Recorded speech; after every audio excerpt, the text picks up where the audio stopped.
안녕하세요. 닥터 유 유태우입니다. 오늘의 주제는 어깨 통증 완치 훈련입니다. 과거와는 다르게요. 이 어깨가 아프다는 분들이 많으세요. 네. 예를 들면 삐었다. 이런 거 말고요. 한 3개월 이상 지속되는 분들, 이런 분들이 굉장히 많거든요. 어깨를 올린다든지 또는 움직인다든지 이럴 때마다 아픈 거죠.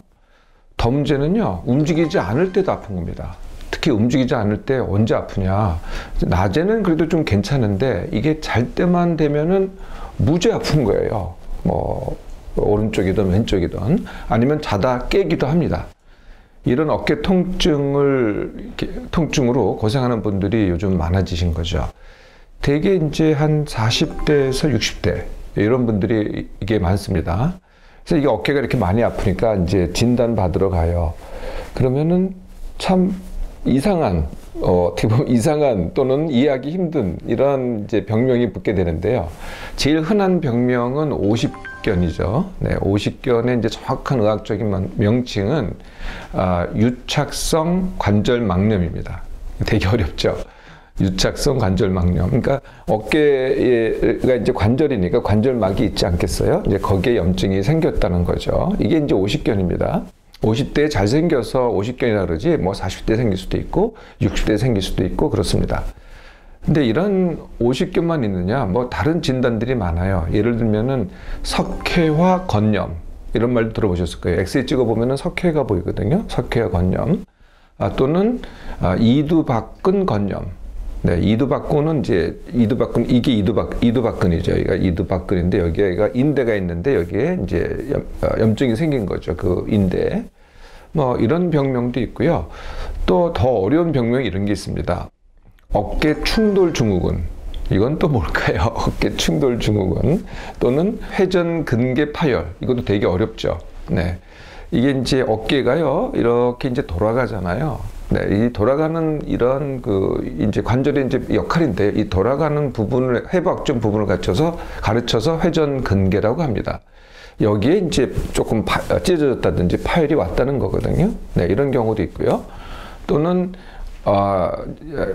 퇴행성 관절염. 이제 퇴행성 관절염이 익숙하시죠. 그러니까 어깨도 관절이란 말이에요. 그러니까 관절에 염증이 와가지고 또 아픈 경우죠.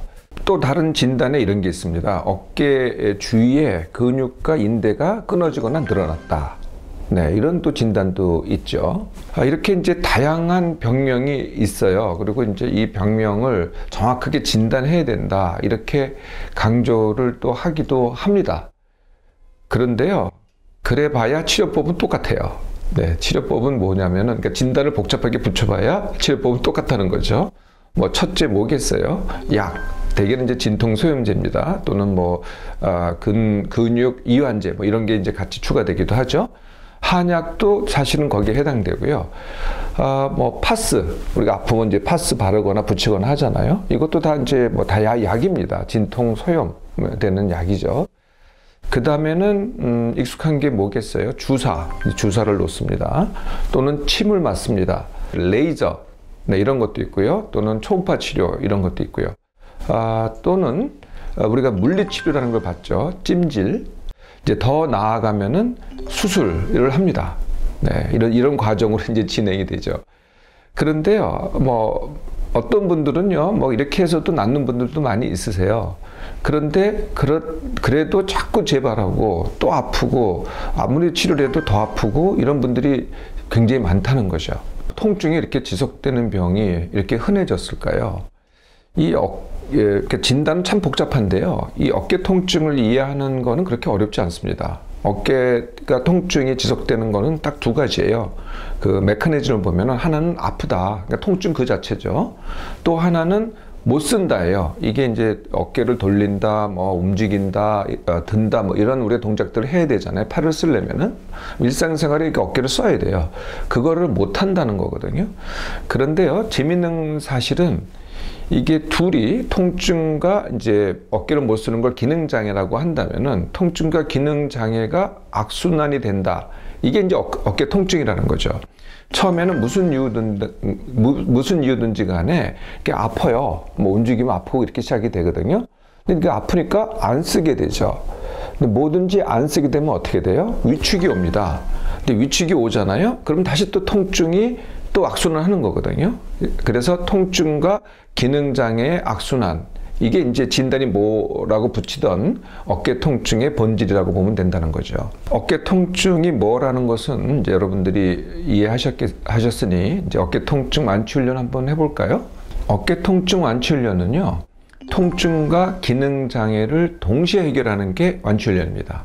그러니까 아픈 것부터 해결한다 또는 움직이는 것부터 해결한다가 아니고요, 동시에 해결한다는 거거든요.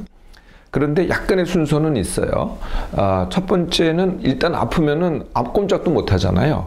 그러니까 아픈 것부터 해결해야 된다는 거죠. 근데 왜 이렇게 심하게 아프냐? 요거를 이해를 하셔야 내가 이 통증을 갖다가 감당할 수가 있습니다. 이 어깨 통증이 심한 이유. 네. 그러니까 처음에는 진짜 어깨가 아파서 심했는데요. 이게 3개월 이상 지속되잖아요. 그러면은 이 통증 회로가 뇌에 생깁니다. 통증 회로가 뇌에 생겨요. 이 통증 회로를 이해해야만 어깨 통증 완치를 할 수 있다는 거죠. 처음에는 어깨에서 통증이 생겼습니다. 그런데 이제 통증이라는 것은 신경을 통해서 뇌로 전달돼서 뇌에서 느끼는 거거든요. 그래서 어깨에 이제 뭐 염증이 있든지 아니면 뭐 인대가 좀 찢어졌든지 아니면은 근막에 좀 상처가 났다든지 하여튼 통증이 생겼을 때 그거를 통각이라고 합니다.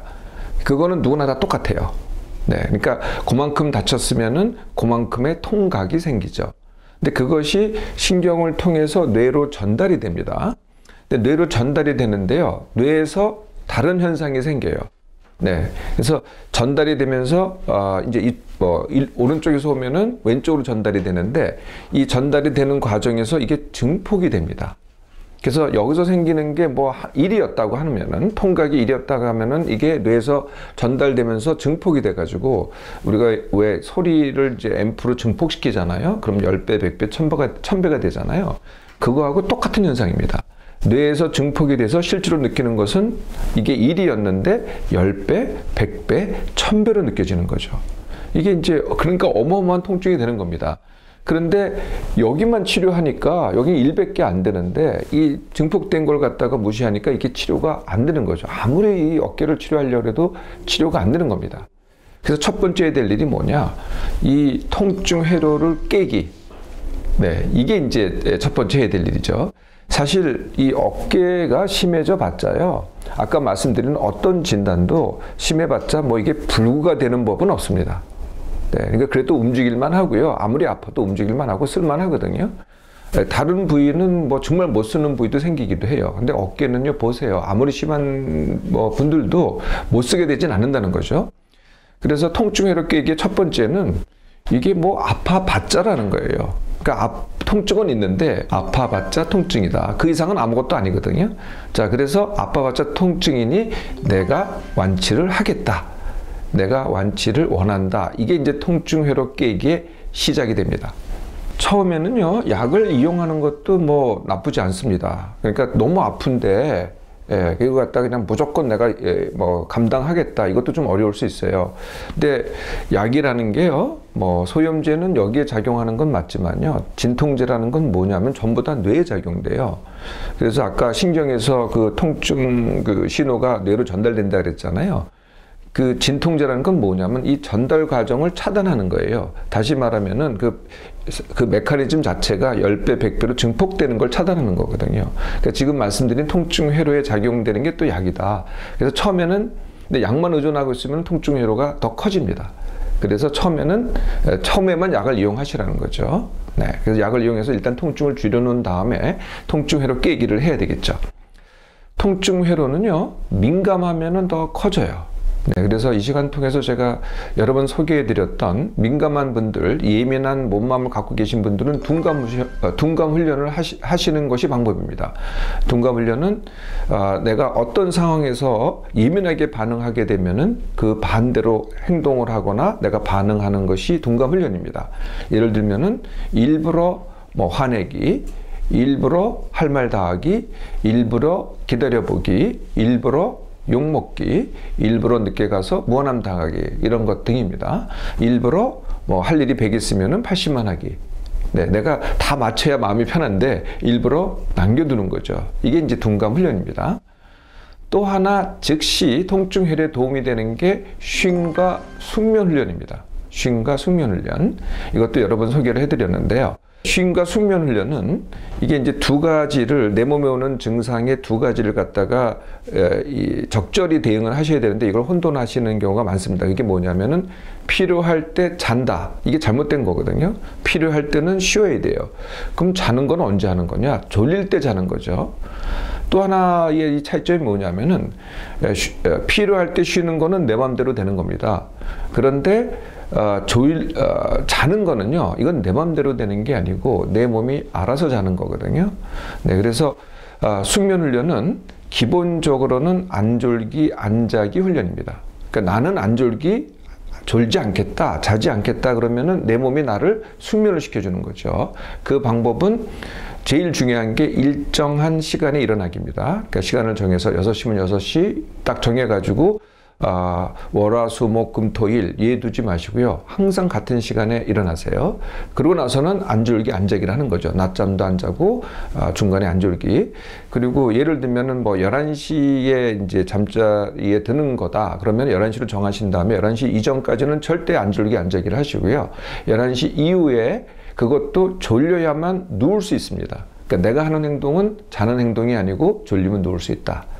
예, 그러면은 내 몸이 나를 자게 한다는 거죠. 이걸 반복함으로써 내가 숙면을 취하게 만드는 거죠. 자, 이게 되잖아요? 그러면은요, 이건 하나도 내가 어깨에 대해서 한 게 없어요. 한 게 없는데도 불구하고 덜 아프기 시작합니다. 이게 이제 통증 회로가 깨지기 시작하는 거죠. 이제부터 통증이 줄어들잖아요.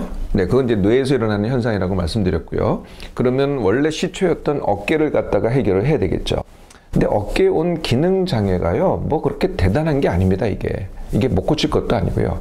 그래서 시작하면 돼요. 근데 움직이면 아프잖아요. 그러니까 이게 모두 조금만 움직여도 아픈 게 아니고요. 어느 순간을 넘어가면 아파요. 예를 들면 내가 어깨를 드는데 요 정도까지는 괜찮은데 조금 더 올리면 아프다든지, 아니면 이제 뒤로 가는데 뒤로 해서 요 정도까지는 되는데 더 뒤로 간다. 그러면 또 아프다든지, 이렇게 이제 어깨 통증을 갖고 있는 분마다 그 동작의 범위가 있어요. 근데 그 범위까지 하는 데는 안 아프니까 문제가 없으실 거예요. 그런데 완치 훈련 하려면은 그 범위를 넘어서셔야 돼요. 네, 이제 이거를 다른 말로 하면 이제 어깨 스트레칭 또는 어깨 강화 운동이라고 하는데요. 말은 복잡해도 하나도 복잡할 게 없어요. 근데 처음에는 아프신데요. 처음에는 아프단 말이에요. 그러니까 어떻게 그걸 하냐면은 물속에서 하면은 도움이 돼요. 네, 이게 이제 이 찜질이 이제 뜨뜻한 거 아니겠어요? 뜨뜻한 찜질 하면은 안 아프잖아요. 그 똑같은 거예요. 그러니까 물속에 가셔서 어깨를 움직여 보시라는 거죠. 보통 이제 뜨뜻한 물인데, 뜨뜻한 물은 대개는 이제 목욕탕이죠. 목욕탕 가면 뜨뜻한 뭐 온탕이 있고 열탕이 있잖아요. 거기서 움직여 보세요. 그러면 조금 더 잘 움직일 수 있어요.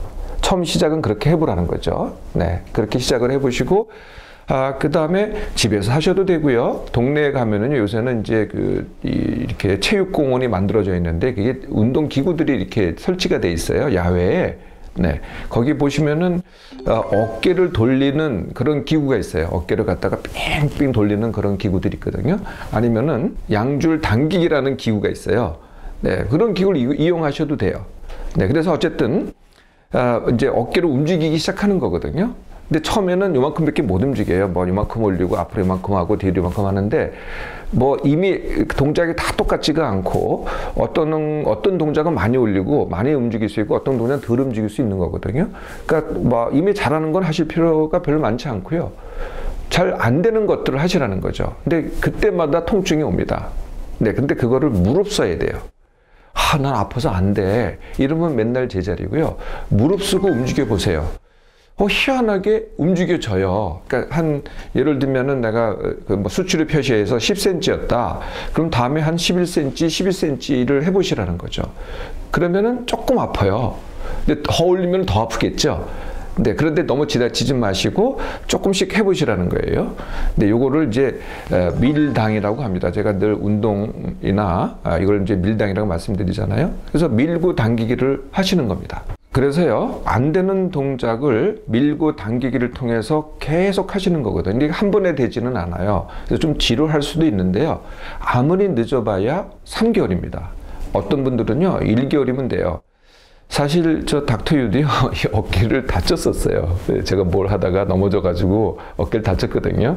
그래가지고 이제 수술을 했는데요. 수술이 끝나고 나니까 이게 움직여지지가 않더라고요. 그 움직이려면 엄청 아파요. 그래서 결국은 이제 그 다음서부터는 이제 재활 치료라는 걸 하는데 재활 치료가 딴 게 아니고요. 제가 지금 말씀드린 바로 이런 겁니다. 적극적으로 할수록요, 통증을 무릅쓰고 적극적으로 할수록 더 빨리 해결이 되더라고요. 처음엔 저도 못 올렸어요. 네. 근데 지금은 저는 뭐 360도 돌립니다. 360도. 하나도 안 아파요. 그러니까 아픈데 무릅쓰고 하면은 다 돌릴 수 있고 안 아파진다는 거죠. 네. 어깨 통증 완치 훈련 열심히 하시면은 3개월이면 됩니다. 여러분들 시작해 보겠습니까?